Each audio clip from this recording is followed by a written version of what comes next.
হরে কৃষ্ণা, রাধে রাধে। অষ্টাদশ অধ্যায় মোক্ষযোগ ৬৫ নম্বর শ্লোকে ভগবান বলেছেন, মন মনা ভব মদ্ভক্ত মজ্জাজি মাং নমস্কুরু মাময় বৈশেষী সত্যং তে প্রতি জানে প্রিয় হস্মে।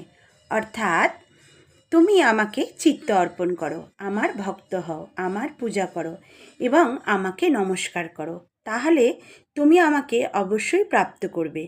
এই জন্য আমি তোমার কাছে সত্যিই প্রতিজ্ঞা করছি, যেহেতু তুমি আমার অত্যন্ত প্রিয়।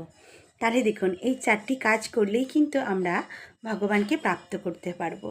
সেটি কি কি ভগবান সুন্দর করে বলেছেন?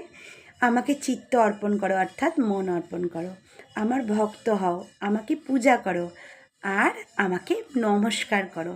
তিনি প্রতিজ্ঞা করেছেন এই 4টি কাজ করলে আমরা কিন্তু তাকে অবশ্যই প্রাপ্ত করতে পারবো।